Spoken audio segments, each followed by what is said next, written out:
5 jóvenes, una noche nevada de febrero y una desaparición que aún desafía toda lógica. Su coche fue encontrado abandonado. El motor funcionaba.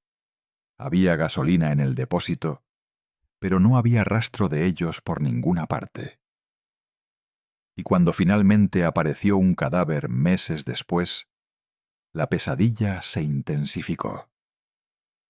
¿Qué les pasó realmente a los 5 de Yuba County? No te vayas, porque esta historia se vuelve más oscura, más extraña y más desgarradora de lo que puedas imaginar. Todo comenzó la noche del 24 de febrero de 1978. 5 amigos, Gary Matías, Bill Sterling, Jack Madruga, Jack Huit y Ted Wire, salieron de un partido de baloncesto en la Universidad Estatal de Chico, en el norte de California. Nunca llegaron a casa. Días más tarde, los equipos de búsqueda encontraron su Mercury Montego, abandonado en lo profundo del Bosque Nacional Plum, lejos de cualquier ruta lógica de regreso a Yuba City. El coche estaba en perfecto estado de funcionamiento. No tenía pinchazos, había suficiente combustible, faltaban las llaves, pero las puertas estaban abiertas. La nieve cubría el bosque. Las temperaturas nocturnas bajaban por debajo de cero, pero de los 5 hombres no había ni rastro, ni huellas que los alejaran, solo silencio y árboles helados. Pasaron los meses. Entonces se produjo el primer terrible descubrimiento dentro de una remota caravana del Servicio Forestal de los Estados Unidos, a casi 20 metros del lugar donde se había abandonado el coche. El cuerpo de Ted Ware fue encontrado envuelto en sábanas, descalzo, con la barba larga, lo que sugiere que sobrevivió durante semanas. Dentro de la caravana había comida y provisiones. Sin embargo, no habían sido tocadas. ¿Por qué no se había salvado? ¿Estaban los demás? ¿Cómo habían acabado 5 hombres atrapados en uno de los lugares más desolados de California? ¿Y por qué solo apareció un cuerpo? Esta noche desentrañamos el inquietante misterio de los 5 del condado de Yuba. Y créanme, al final de esta historia tendrán más preguntas que respuestas. Antes de la tragedia, antes de los inquietantes titulares y las preguntas sin respuesta, eran solo 5 jóvenes que vivían una vida sencilla y llena de esperanza en Yuba City, California. No eran famosos. No tenían problemas. Eran hijos, hermanos, amigos, hombres de buen corazón con dificultades, pero también con sueños como cualquier otra persona. En primer lugar estaba Gary Matías, de 25 años. Gary había luchado contra la esquizofrenia durante años. Había sido dado de baja con honores del Ejército de los Estados Unidos tras el deterioro de su salud mental. Pero últimamente las cosas iban bien. La medicación mantenía sus síntomas bajo control y estaba empezando a reconstruir su vida. Practicaba deporte, pasaba tiempo con sus amigos y soñaba con tener un trabajo estable. Luego estaba Jack Madruga, de 30 años. Jack nunca había sido diagnosticado oficialmente con una discapacidad, pero tenía un coeficiente intelectual bajo y a menudo necesitaba estructura y rutina para desenvolverse en la vida cotidiana. Era muy independiente. Aunque había servido en el ejército de los Estados Unidos y había trabajado duro para comprarse su preciada posesión, un Mercury Montego de 1969 de color turquesa y blanco. Jack era callado, confiable y siempre estaba pendiente de sus amigos. Bill Sterling, de 29 años, era el corazón del grupo. Tenía una discapacidad del desarrollo y vivía con sus padres. Bill era muy religioso.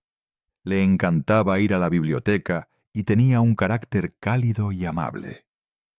Su bondad era genuina y su familia lo adoraba. Jack White, el más joven de los 24, tenía una discapacidad del aprendizaje y vivía una vida alegre e inocente bajo el cuidado amoroso de su familia. Jack tenía un entusiasmo infantil por todo, especialmente por pasar tiempo con sus mejores amigos. Le encantaba la naturaleza, los deportes y reír. Y por último, Ted Ware, de 32 años. Ted tenía una discapacidad intelectual leve, pero eso nunca le impidió tener una personalidad desbordante. Era simpático, servicial y le encantaba ser voluntario en las Olimpiadas Especiales. Ted adoraba los deportes y pasaba horas viendo baloncesto y hablando de ello con sus amigos. Juntos eran inseparables. Su vínculo era algo puro, una profunda amistad basada en la confianza, la aceptación y la lealtad. No eran marginados el uno para el otro. Eran hermanos. Los fines de semana se amontonaban en el Mercury Montego de Jack, cogían aperitivos, iban a partidos de baloncesto o pasaban horas en el cine. El 24 de febrero de 1978 iba a ser otro día normal y alegre. Los 5 amigos estaban emocionados. Se dirigían a la Universidad Estatal de Chico, a unos 80 kilómetros al norte, para ver un partido de baloncesto universitario. Era la víspera de su propio torneo de baloncesto de las Olimpiadas Especiales. Un evento para el que habían estado entrenando y con el que habían soñado durante semanas. La emoción era real. Ted incluso había preparado su uniforme de baloncesto de los Gateway Gator la noche anterior, doblándolo con cuidado para que estuviera listo. Bill había hablado con orgullo a su familia sobre el torneo, imaginándose a sí mismo ganando una medalla. Sus entrenadores y sus familias tenían mucha fe en ellos. Salieron juntos en el Mercury Montego de Jack a primera hora de la tarde. Todos estaban sonrientes y de muy buen humor. Planeaban ver el partido, comprar algo de picar y volver a casa temprano para dormir bien antes del gran día. No había discusiones, ni señales de problemas. Solo 5 amigos que se adentraban en la noche, en un viaje que debería haber sido sencillo, fácil y olvidable. Pero en algún lugar, algo salió mal, terriblemente mal. Y en pocas horas, 5 familias comenzarían a vivir una pesadilla que duraría décadas. Todo comenzó como una noche llena de sencillas alegrías. El 24 de febrero de 1978, los 5 de Yuba County, Jack Madruga, Bill Sterling, Ted Ware, Jack White y Gary Matías se subieron al Mercury Montego de 1969 que Jack había ganado y se dirigieron a Chico, California. Tenían un objetivo: ver el partido de baloncesto universitario en Chico State. Al día siguiente tenían su propio torneo olímpico especial, y asistir al partido era una forma de inspirarse. El partido de Chico State terminó alrededor de las 10 de la noche. Después, los 5 amigos se detuvieron en Bears Market, una tienda de conveniencia local, y compraron aperitivos, pasteles, leche con chocolate, refrescos y barritas de chocolate. El dependiente de la tienda los recordaba perfectamente. Eran alegres, normales, nada fuera de lo común. Alrededor de las 10:30 p.m. salieron de la tienda y se marcharon en coche hacia casa. O al menos, eso es lo que todos pensaban. Pero algo salió terriblemente mal. Cuando las familias se despertaron a la mañana siguiente y se dieron cuenta de que los chicos no habían vuelto a casa, cundió el pánico inmediatamente. No eran adolescentes que pudieran haber decidido quedarse fuera hasta tarde. Eran hombres con dificultades de desarrollo que valoraban sus rutinas. Su ausencia, sin llamar, sin presentarse al torneo, era totalmente inusual. La búsqueda comenzó de inmediato. No tardaron mucho en encontrar su coche. El Mercury Montego fue descubierto por un guardabosques en una carretera estrecha y solitaria cerca del Bosque Nacional Plum, a unos 110 kilómetros al noreste de Chico, lejos de la ruta que debían haber tomado para regresar a Yuba City. El coche estaba abandonado. Las puertas estaban abiertas. Una ventana estaba bajada.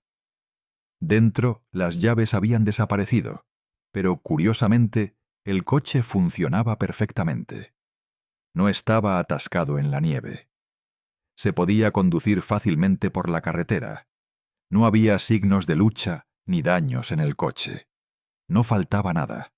Los aperitivos que habían comprado seguían a medio comer en los asientos. La pregunta fue inmediata y escalofriante. ¿Por qué habían conducido por esa carretera desierta de montaña? Jack Madrugo era conocido por odiar el frío y la naturaleza salvaje. Nunca habría tomado voluntariamente una carretera de montaña sin asfaltar por la noche, y menos en invierno. Aún más desconcertante era que la carretera sin asfaltar cerca de donde se encontró el coche se adentraba en la naturaleza salvaje. Se vieron huellas, posiblemente coincidentes con los zapatos del grupo, que se alejaban del coche y se adentraban en el bosque nevado.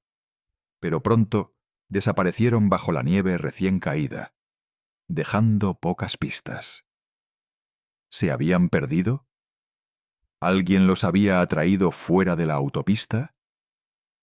¿Habían entrado en pánico cuando el coche se detuvo y decidieron salir a pie en la gélida noche?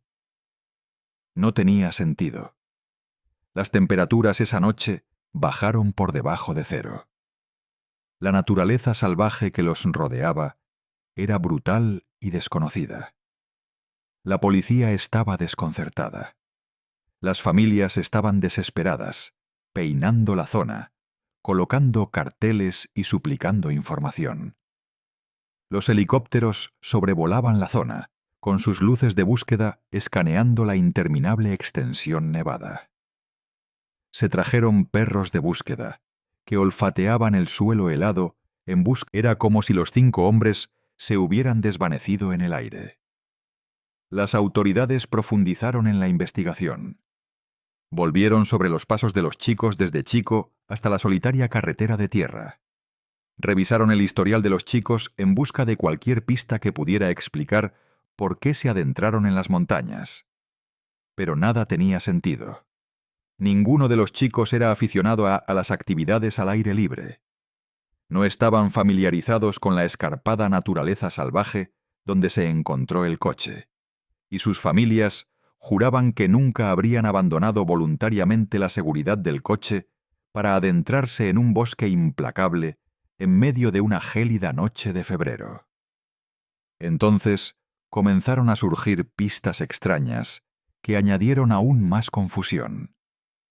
Un hombre de la zona se presentó con una afirmación escalofriante. Dijo que había visto a un grupo de personas que podrían coincidir con la descripción de los chicos cerca del coche abandonado la noche en que desaparecieron. Pero cuando se le presionó para que diera más detalles, se volvió vago. No pudo identificarlos con certeza. ¿Eran realmente los 5 del condado de Yuba o solo viajeros aleatorios perdidos en la noche? No había forma de saberlo. Entonces llegó la llamada anónima. La policía recibió un soplo, una voz que les daba indicaciones crípticas y les decía que podrían encontrar a los niños desaparecidos si buscaban en una zona concreta. Emocionados pero cautelosos, los investigadores siguieron la pista, pero no condujo a nada. Otro callejón sin salida. Otro golpe devastador. Mientras tanto, los rumores y las habladurías se extendían por el condado de Yuba. Algunos decían que los chicos habían sido secuestrados. Otros murmuraban sobre drogas, sectas o actos delictivos. Algunos incluso sugerían que Gary Matías, que tenía antecedentes de esquizofrenia, había sufrido un brote psicótico y los había llevado al peligro. Pero, una vez más, no había pruebas de nada de eso. Lo único que los investigadores sabían con certeza era que el Mercury Montego podía haber salido fácilmente de la zona. El coche no estaba atascado. Le quedaba un cuarto del depósito de gasolina. Aún más extraño, cuando la policía lo probó, el motor arrancó inmediatamente. No había averías mecánicas ni neumáticos pinchados, nada en absoluto. Entonces, ¿por qué abandonarlo? ¿Y por qué abandonar la seguridad del coche para adentrarse en la oscuridad cubierta de nieve? Los investigadores se debatían entre las posibilidades, pero no encontraban respuestas. A medida que pasaban las semanas, la esperanza comenzaba a desvanecerse. Las familias que se habían aferrado desesperadamente a la creencia de que sus hijos serían encontrados ahora, estaban atormentadas por el dolor y las preguntas sin respuesta. Las madres que antes se sentaban junto al teléfono, esperando noticias, ahora se sentaban junto a la ventana, mirando fijamente a la distancia. Los padres que se habían unido a las partidas de búsqueda regresaban a casa agotados, destrozados y con las manos vacías. La verdad esperó hasta el 4 de junio de 1978. Un pequeño grupo de motociclistas que exploraba la remota zona salvaje del Bosque Nacional Plum se topó con algo inquietante. Una vieja caravana del servicio forestal. Y dentro, un descubrimiento espantoso.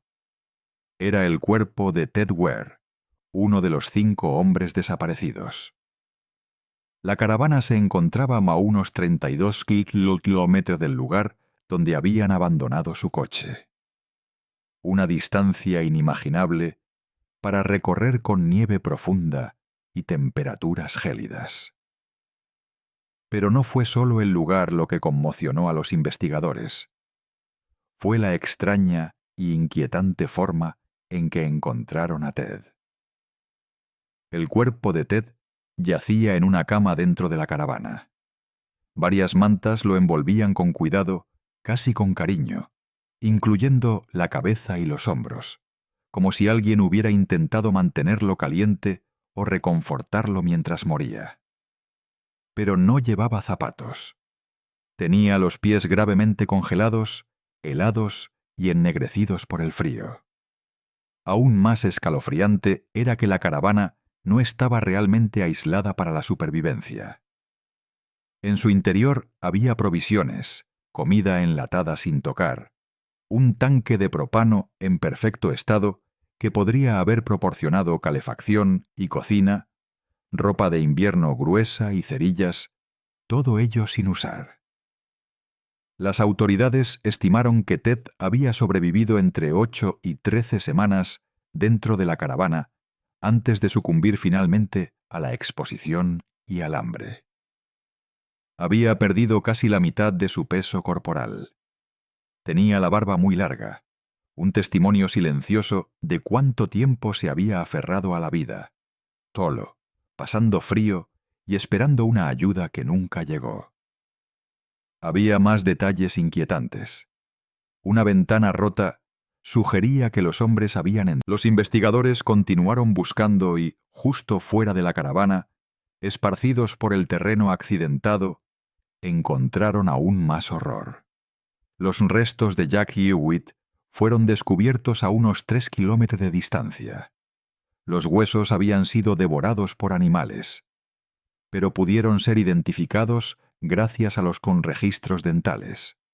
Cerca de allí, encontraron prendas de ropa que pertenecían a Bill Sterling y Jack Madruga.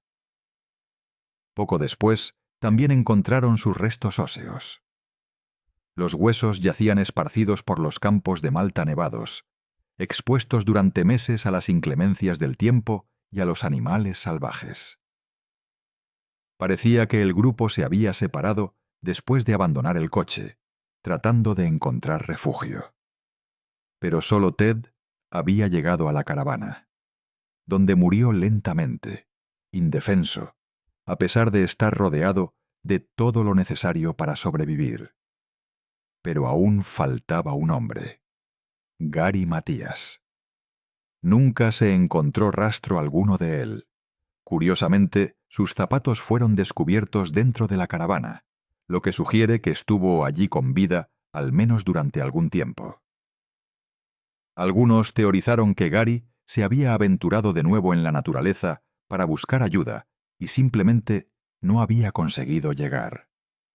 Otros susurraban posibilidades más oscuras, que algo había sucedido entre el grupo, algo desesperado, impulsado por el miedo, la locura o la supervivencia.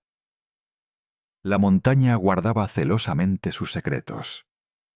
Las familias, ya destrozadas por meses de incertidumbre, se enfrentaban ahora a una verdad aún más agonizante.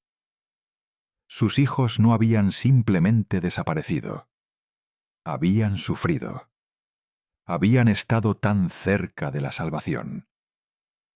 Y sin embargo, la salvación se les había escapado de las manos.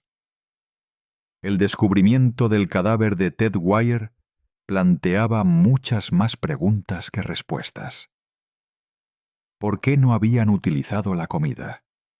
¿Por qué no habían encendido el propano para calentarse? ¿Por qué se habían separado en lugar de permanecer juntos? Y lo más escalofriante de todo, ¿dónde estaba Gary Matías? El caso de los 5 de Yuba County, que en su día fue una desaparición desconcertante, se convirtió ahora en algo aún más oscuro. Una tragedia persistente y sin resolver que desafiaba la lógica y atormentaba a todos los que conocían su historia. Ahora, con 4 de los 5 hombres muertos y Gary Matías todavía desaparecido, el mundo comenzó a especular. ¿Qué pasó realmente aquella noche? La teoría oficial era simple, casi demasiado simple. Los hombres se habían desorientado de alguna manera después de salir del partido de baloncesto. Habían tomado un desvío equivocado. Se habían adentrado en las montañas y Omaktukusei y confundidos, con frío y asustados, habían abandonado el coche y se habían adentrado en la naturaleza. Pero esa teoría no convencía a nadie que los conociera. Estos hombres no eran imprudentes. Se mantenían unidos, se cuidaban unos a otros. Jack Madruga era especialmente conocido por cuidar su querido coche. Nunca habría conducido voluntariamente por esa traicionera carretera de montaña. E incluso si se hubieran perdido, ¿por qué no dieron simplemente media vuelta? ¿Por qué caminar 20 metros a través de ventisqueros en un bosque desolado sin un plan claro? Y el cuerpo de Ted fue encontrado envuelto cuidadosamente en mantas dentro de un remolque lleno de provisiones intactas. No tenía sentido. Empezaron a surgir otras teorías. Algunos susurraban que se trataba de un crimen. ¿Alguien los había obligado a salirse de la carretera esa noche? ¿Había una figura siniestra o un grupo que los había atraído a lo profundo de las montañas? Surgió un relato escalofriante. Un hombre que trabajaba en un albergue cercano afirmó haber oído algo extraño la noche en que desaparecieron los hombres. Dijo que había visto luces de coche y oído silbidos y gritos en el bosque. Pero cuando fue a investigar, no había nada. ¿Eran los chicos perdidos pidiendo ayuda? ¿O era alguien o algo que los perseguía? Los rumores se extendieron como la pólvora. Algunos sugirieron que los hombres huían de una amenaza invisible, que se habían asustado y habían huido a la selva, aterrorizados. Pero otros señalaron que los 5 del condado de Yubi eran conocidos por ser cautelosos y confiados. No habrían huido a ciegas a menos que creyeran realmente que sus vidas estaban en peligro. Luego surgieron conspiraciones más oscuras. Algunos creían que la población local podría tener algo que ver. Las montañas eran remotas y aisladas, llenas de gente que no... Algunos teorizaron que Gary había sufrido un brote psicótico que había llevado a los demás al bosque. Otros creían que podía haber sobrevivido más tiempo que el resto y haber desaparecido en el bosque, posiblemente incluso viviendo en algún lugar apartado. Unos pocos incluso se atrevieron a preguntarse: ¿tenía Gary algo que ver con la muerte de sus amigos? Pero, una vez más, quienes lo conocían descartaron esa idea. Gary quería a sus amigos. Nunca había mostrado violencia hacia ellos. Estaba emocionado por el torneo de baloncesto y soñaba con ganar una medalla en las Olimpiadas Especiales, como los demás.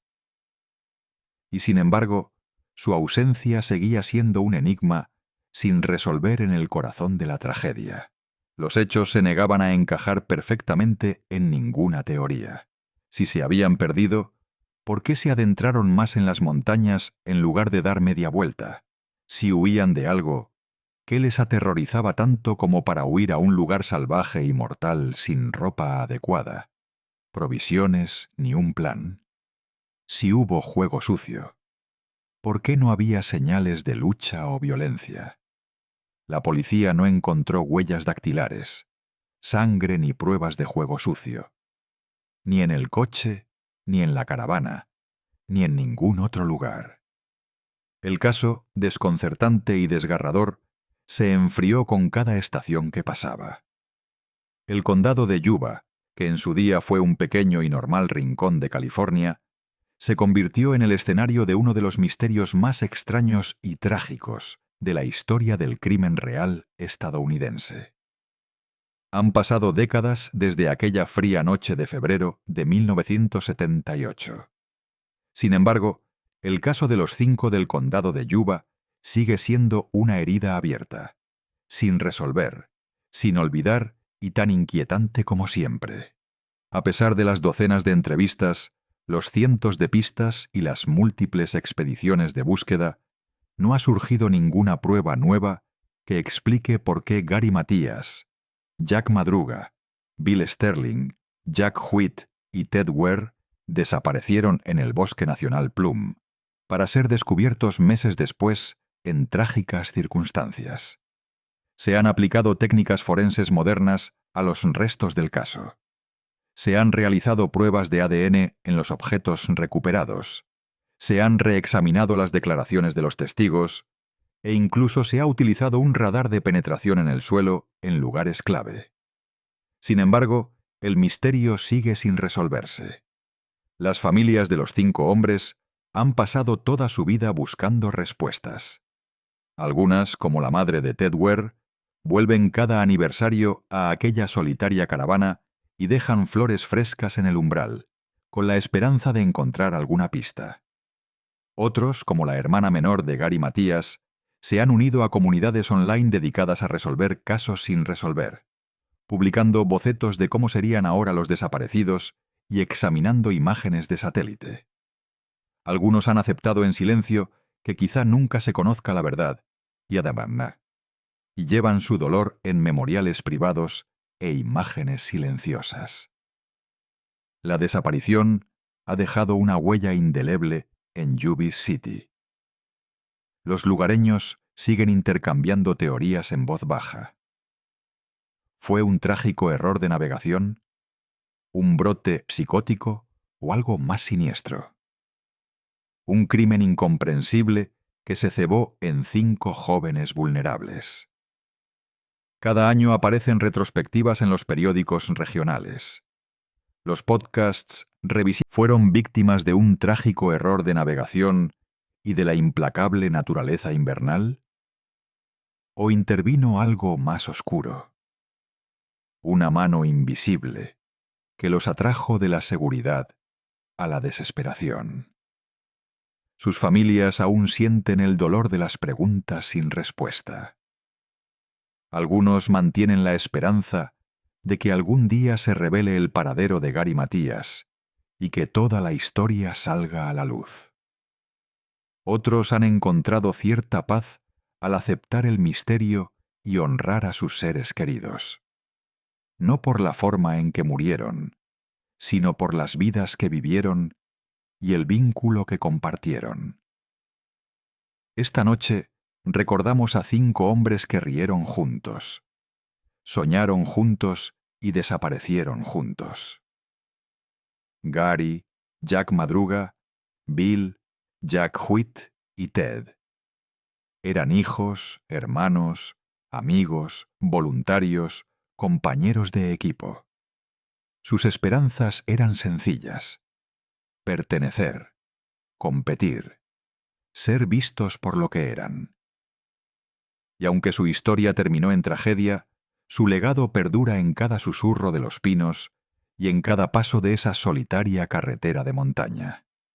Si su desaparición nos enseña algo, es que la vida puede cambiar en un instante y que la búsqueda de la verdad nunca termina realmente. La naturaleza puede guardar sus secretos, pero nuestro recuerdo mantiene viva su historia.